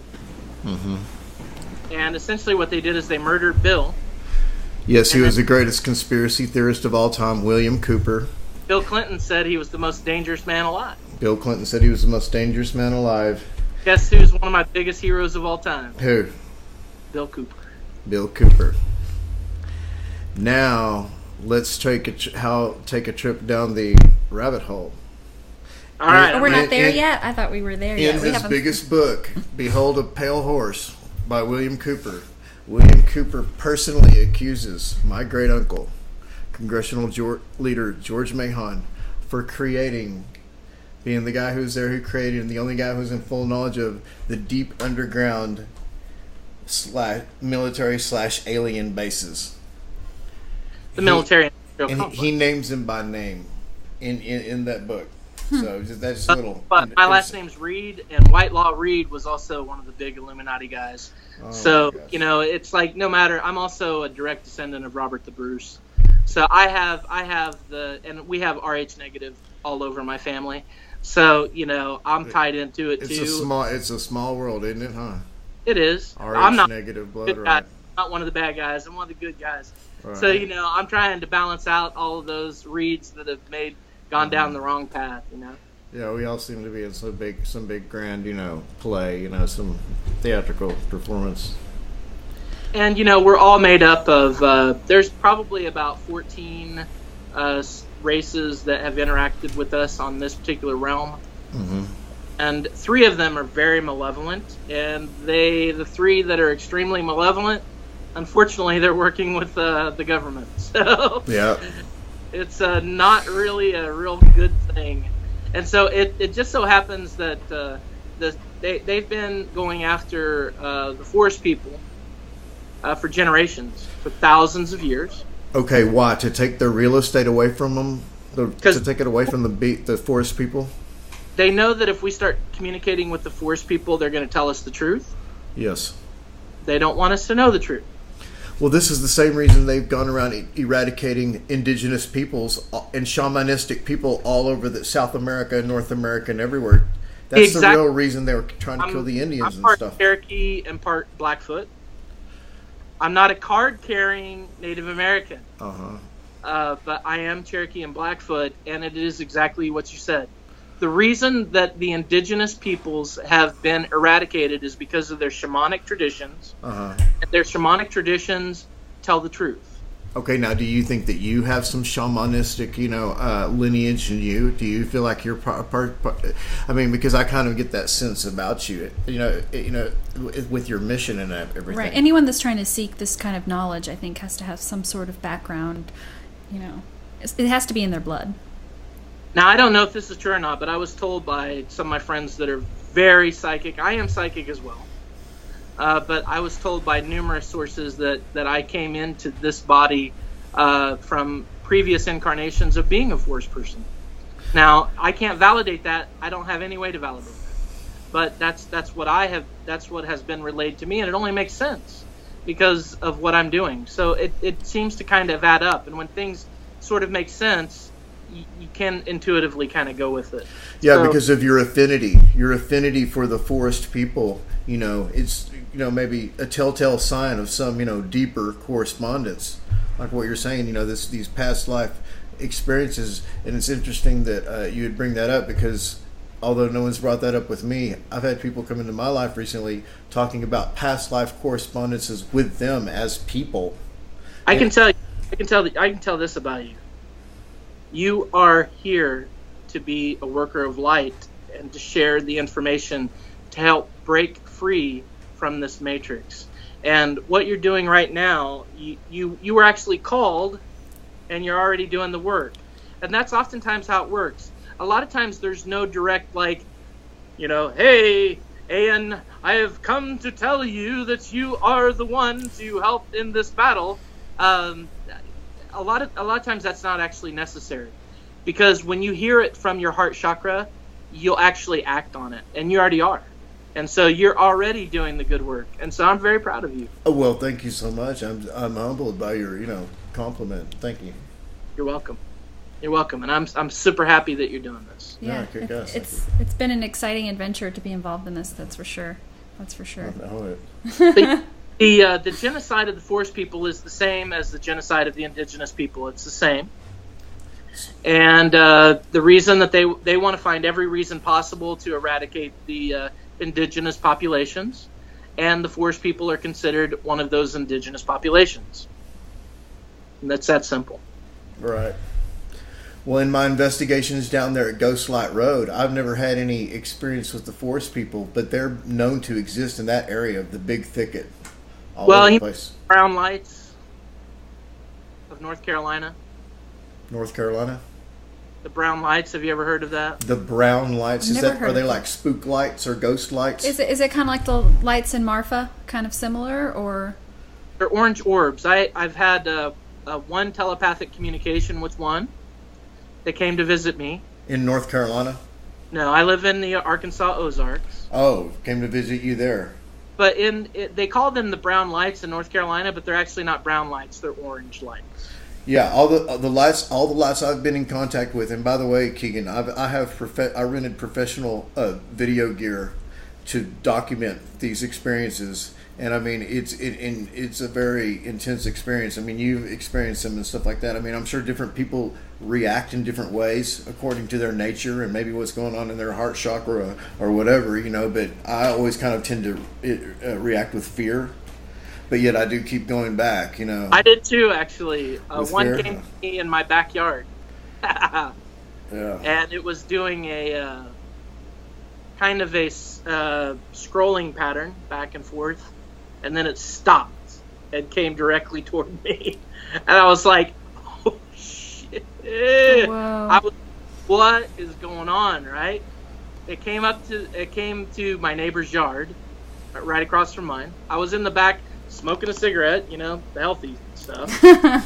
And it stopped, and I was staring at it, and it was staring at me. I could feel it. And it said, "We are here for your benefit." Only one sentence. That was all that it shared. Now, did you have fear at that moment anymore, or did that seem to dissipate? I did have fear. Did you? Yeah, the reason why is because I had never seen anything like that before, like the first time. And now I know that the Forrest People travel in those orbs. Okay. It's a form of metaphysical technology. And essentially, the ancient Egyptians, like I mentioned earlier in the discussion, they understood, and so did the Atlanteans, so did the Lemurians. They understood the 5 different forms of matter, which is solid, liquid, gas, plasma, and post-plasma. Those lights are plasma lights. Okay, Keegan, let me interject just right quick. I did go through a personal experience that was almost rather traumatic only within the last 3 months, but I've actually been advised that, believe it or not, I'm having somewhat of a Kundalini awakening. But I work with this lady who's an energy mover out of Colorado, and she has these guides, and she moves my energy, and now she's teaching me how to move my own energies and everything like this. And her guides saw these things, and you know what I mean? They brought it up with me, and they told me that ultimately, and I don't know if they meant like in a future life or something like that, that I'm going to have one of these damn, you know, energy balls. I'll be able to get in there and do my own damn metaphysical, you know, technology, right? Light workers will interact with them, and I will tell you this. Every forest person has one of these orbs floating around somewhere in here. Every what person? Forest person? Every forest person. Okay. Oh, every forest person has one. Even because you were saying that, you know, forest people have, there's like a hierarchy to the forest people. But everyone has the ability to do this, or is it just?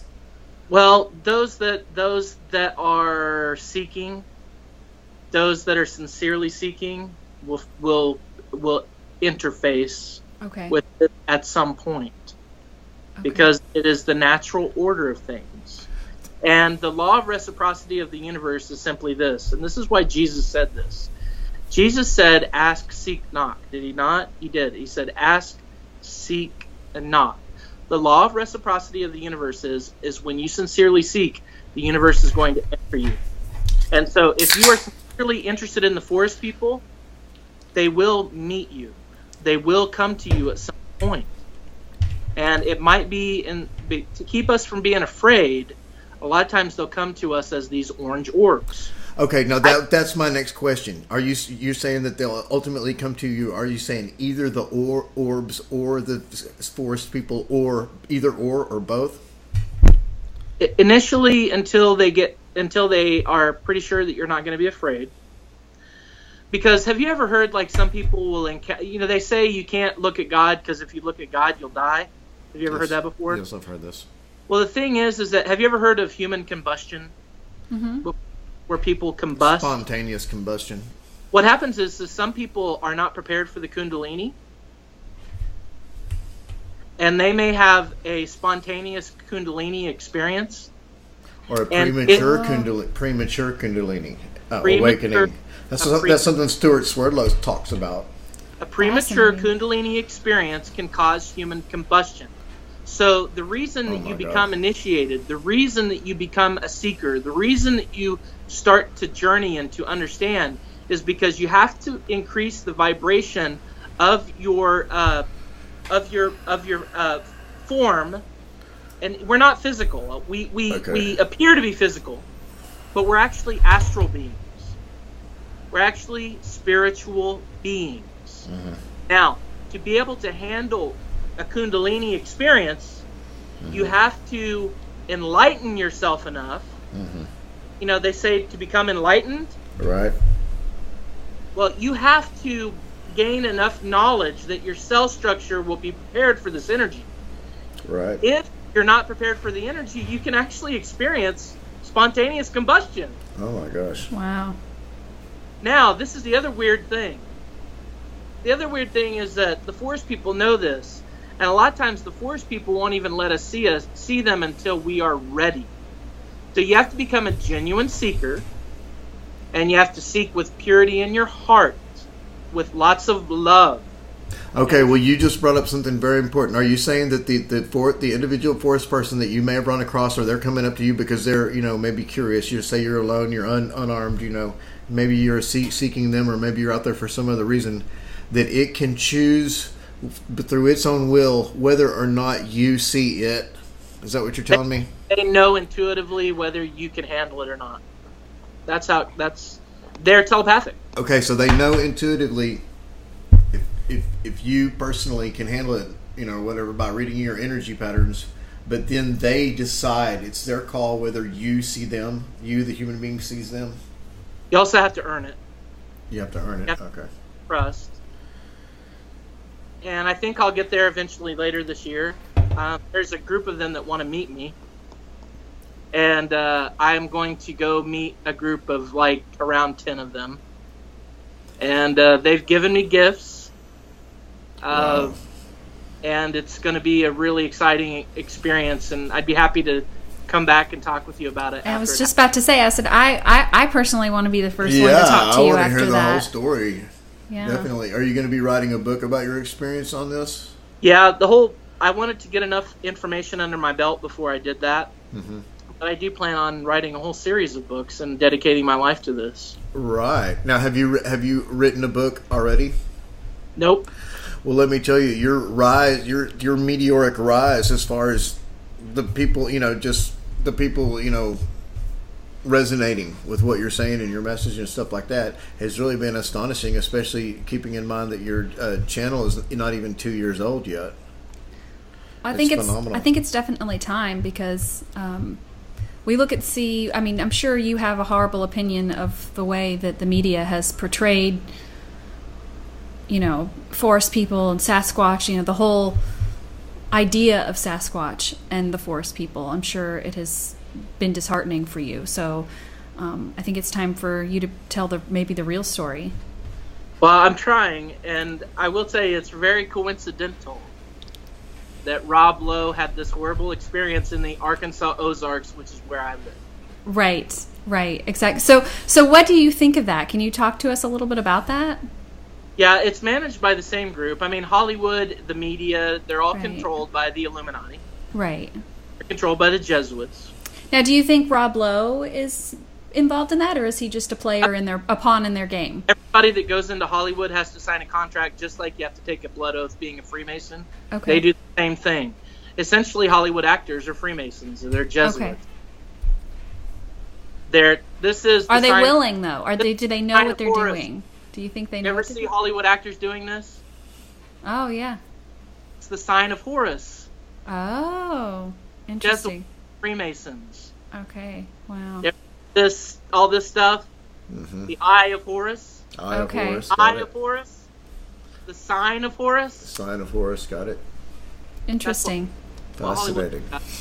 Rob Lowe was initiated a long time ago. You know, with all the movies that he was in with the Brat Pack and all that stuff. Mm-hmm. One of them. Okay. He is in the group. So what happened was they see somebody like me coming out that's giving out truthful information. Well, let's go to the Arkansas Ozarks and make a monster story. Okay. Yeah, I mean, they could have gone anywhere else, but they had to come to your backyard. That's right. I mean, you know, this shit's getting personal, basically. Essentially. Now, I don't want to have such a big ego that I think it's all about me. Right. Well, but it's also a hot spot where you're at. You know, I mean, there's a scientific way to look at all these things, but you know, you know what it is. Yeah, the Arkansas Ozarks are a proper elevation, has the right amount of it has the right amount of rain, the right amount of water. It's a perfect area for the Forrest People. Okay, well, let me ask you this. In your opinion, is there anything of a 0% chance or 1% chance or whatever that they actually were attacked or at least harassed during their, Big Rob Lowe and his son's Bigfoot investigations? They don't like people coming out with guns. I can believe and that. My suspicion is this. One, it's either a completely falsified story. Two, they know what Rob Lowe is associated with, and they did not like him or his associations. Yeah, I was about to say, I mean, if you were talking about they can sense your energy and where your heart is, obviously. And he had bodyguards, too. I mean, they're out there camping and stuff. They're going to have some guys who are packing heat, right? They went to the area with guns. They went into the area with guns, got it. Pissed them off. Right. Now, will the Forrest People kill people? Fuck yeah.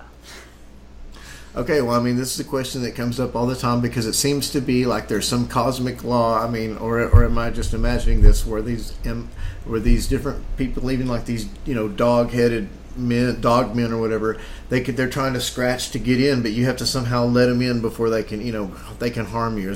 Are they under some type of cosmic, contract or law? Well, there's always the law of karma.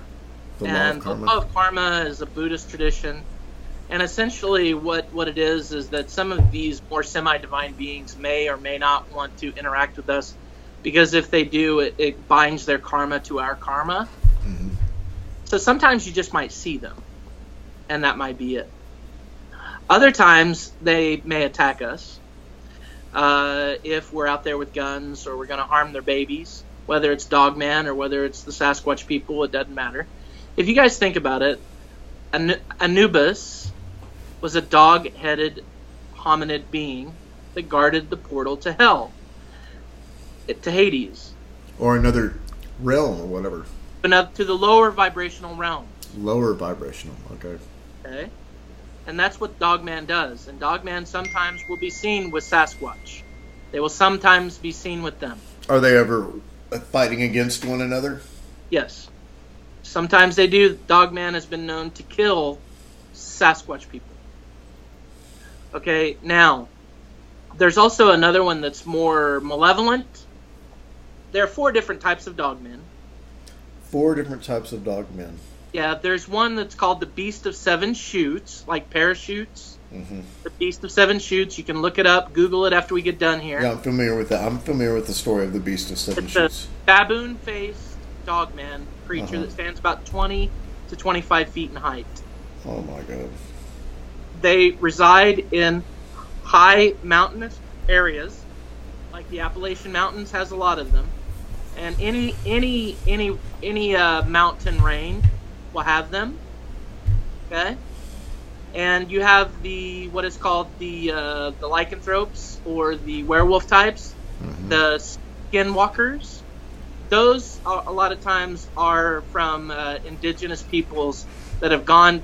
There's a left-hand path and a right-hand path. Okay? Among shamans, there's a left-hand path and a right-hand path. A left-hand path would be like a white witch. Okay? A right-hand path would be like a black witch.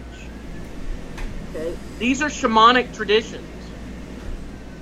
People choose whether they want to have light or dark. Mm-hmm. Light or dark, right? It's the same for them. Right. Now, some of them, I think a good number of them have chosen the darker path among the dogmen for whatever reason, because they have something to do with the lower vibrational realms. Oh, so you're saying these dog men are just regular men at some point during the day? Among the Native American people, yes. Okay. And they have to do all kinds of horrific things to become a skinwalker. Oh, some of the most horrendous things you could ever imagine. Oh my God, I don't even want to imagine it. Murder. They have to do things that I don't even want to say. Okay. Okay, but skinwalkers are one of the forms. And then you have another type that looks like the Vitruvian Man, looks like our body type with the dog head or baboon type head. And then you have another type that is actually like the Sasquatch, but they have like legs, like hawk legs, like a dog's type legs instead of our type legs. Mm-hmm. That's another form. And then Scott Carpenter, who was a Bigfoot researcher, he kind of got out of it because he saw a Sasquatch get killed by a dogman. and it freaked him out because the dogman ripped the Sasquatch person's head off in front of him. Yeah, Is this happening in the physical realm, or is this somehow happening in the astral realm, and people are just seeing it in the astral realm? And when death takes place, it takes place in the corporeal. Okay. I don't think they're killing each other in the post-plasma realm. Okay. I don't think it's possible. I was just about to ask if you think maybe that it's done here because it's easier to be done. Well, I think it's more. I think it gets the job done when it's in the corporeal realm. Right. So you're talking about that head just coming straight off that motherfucking body, right? Just ripped it off. Straight ripped off. it off. Scared the Okay. hell out of him. He got out of it altogether. He quit. Wow. Now, there's another type that they have worked with the United States government, and they're a shorter type, between 4 and 5 feet tall. Usually, they're black in color, and they have the head and body shape of like a German Shepherd. Oh, they're like little miniature dog men. Yeah, but they're mercantiles. They're Yeah. traders. They trade goods. Oh. Well, how And do they're not- they go around in ships trading these goods, like ships on the ocean? Some of them have technology to do that, yes. Oh. Yeah. And as hard as that is to believe, it's very true. Right. Now, do they have access to underground tunnels systems? Well, the Forrest People utilize the underground tunnel systems as well, but they don't, from what I understand, they are genetically inclined to stay away from the tunnels due to problems with floods and stuff like that. They found that the tunnels have been dangerous for them. So they generally will actually normally live right on the surface. Now, if they do exist within the Earth, normally they'll exist in a post-plasma form. In other words, they'll dwell within the hollow Earth. Okay, but all that means is that they have gone from a corporeal form to a post-plasma form, but they still utilize that, but they're not utilizing it in a corporeal form usually. Oh, that's interesting. So the hollow Earth is actually true. But it's in another realm somehow. Our Earth is a multi-dimensional living being. Yeah. The Earth is a multi-dimensional living being. I'll buy that. And it has at least 7 different dimensions on this Earth. And have you ever heard of Shambhala? Yes, the legendary city of Shambhala. Yes. Of Tibet, right? In Nepal. Nepal. Well, it is an interdimensional city. Okay. And that's what a Menti is, too. It's an interdimensional city. Now, does that mean it may be a good portal for other people to come there to be able to go to these other realms, or? It seems to be an access point where higher dimensional, usually, now I'm not going to say all are higher dimensional or higher vibrational, but these divas, they will come into this plane through like Shambhala, or through like a Menti, Okay. or through Agartha. Okay, so these interdimensional cities kind of act as portal points for these higher vibrational beings. Okay, have you heard about this interdimensional city that they've got in the Philippines, where it's like, this is a modern day thing where, like, sailors, you can go by there today, and at night you'll see that there's actually a big city, but like nobody can get there, but yet sometimes mysterious people will like rise in a cab and stuff like that. The people in the city can somehow come in and out, and come amongst the world, but you can't really get to that city. You'll get lost or confused or some shit. So these will appear to be like a blue silhouette above the clouds. Yeah, that's the exact same description of this city I'm talking about. Exactly what they're seeing. They're seeing these interdimensional cities. This is not a mirage like these people think. This is not a mirage. Right.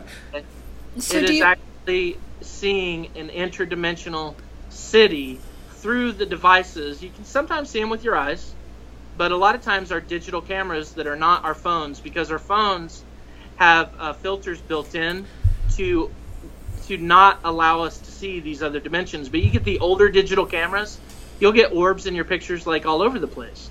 And the reason for that is because the old digital cameras, that's why ghost hunters buy these old digital cameras, because they don't have the filters built in. The new iPhones, the new Androids, they all have filters built in. They're ghost proof.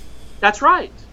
That's exactly. They don't want us to know, guys. Oh hell no! Right. They don't want us to know the truth, but we're telling the truth. Exactly. Exactly. I think that's why we're here, right? That's right. So I had a question. Going to and from these realms, is this another reason why? Is because not everyone can do it? It has to do with your pure of heart, your spirit, your. These ancient traditions have what is called, being initiated. Mm-hmm. And you have to energetically be initiated through a lot of different processes. And if you really want to get down to the meat and potatoes of it, look at the esoteric Buddhist or esoteric Tibetan monks. Esoteric Tibetan monks. Okay. Yeah, esoteric Buddhism, there's also another name called Bonpo. Bonpo. Okay. Bonpo. Bonpo. Bonpo is a type of Nepalese shamanism. Nepalese shamanism. Okay. And that's where the meat and potatoes of this information is. That's why Hitler. I think I know someone I can ask about that. That's why Hitler went to Tibet, you guys. That's why he went to Tibet to get access to this information. Actually, Hitler was looking for the Ring of Solomon, the Ring of Power that King Solomon had. Hitler is looking for a lot of things when it comes to. Yeah. For all facts, he actually spent billions of dollars, and our governments today are spending more money than Hitler did looking for these things. I wouldn't doubt it. Hopefully they won't find it. Yep. Well, it's okay if they find it at the right time. But have you guys heard of the temple in India that they can't open with any kind of modern technology? No, what's the deal? There's a temple in India that will not be opened until the proper time, that the right person is present, that is assigned to use this technology, such as the Ring of Power. And they're saying that possibly the Ring of Power and many of these ancient artifacts are in this Hindu temple that they can't open. They've tried with dynamite. They've tried all kinds of things to get this open. They can't open it. To me, that almost sounds like a type of King Arthur type deal. The sword and the stone. Yeah. Oh, somebody's got to be worthy before they'll, be able to. Exactly like Excalibur. But the other thing is, have you ever heard of Tartarus? Tartarus, yeah, it's like a type of hell. When I told you that the Nephilim were these giants, right? Well, when they die, they become these demons. They become demons. They become astral forms of these giants. Astral forms of these Nephilim. That's what demons are. And a good number of them were cast into Tartarus by Adonai. So when the Bible says that the demons are going to be cast into hell, cast into the lake of fire, like Solomon, he learned how to capture these demons. Yeah, he put them in that goddamn brass pot.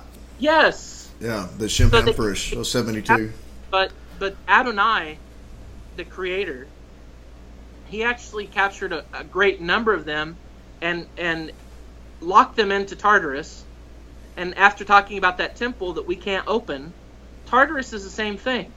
What I think Tartarus is an interdimensional place, kind of like this same temple that has this door on it, but it's an interdimensional place where these entities have been locked by Adonai, and they will not be released until the right time. And I think that's why they started working with CERN. Okay, but you don't. But those are not the Force people, right? They're not the Force people.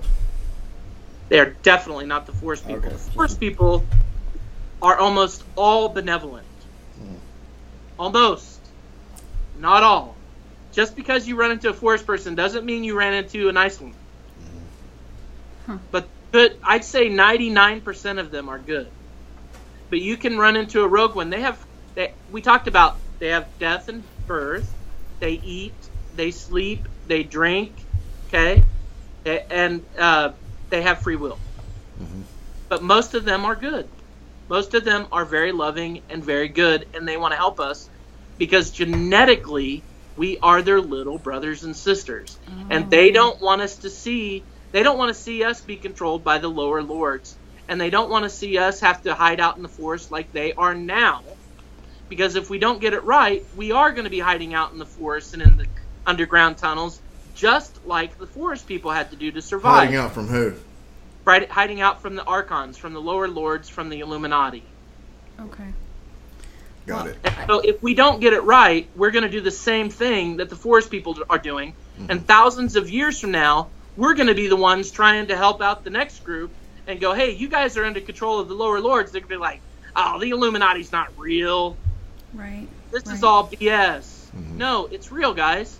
It's our opportunity to get this right now. Right. I think I think that's a perfect spot for us to end this show really on. is. I think it so. really is. It's the And let me perfect tell you, Keegan, thing. Thank you so much for this testimony. It's been very enlightening, to hear all the history of all that and everything. It's really my pleasure. Thank you so much. Thank you. All right. God bless you all. Bye. Goodbye. See, I have to You got it? do this deal right here. Okay, now hold on just a second. Okay, yeah, see, because I'm just going to turn everything off. And then contact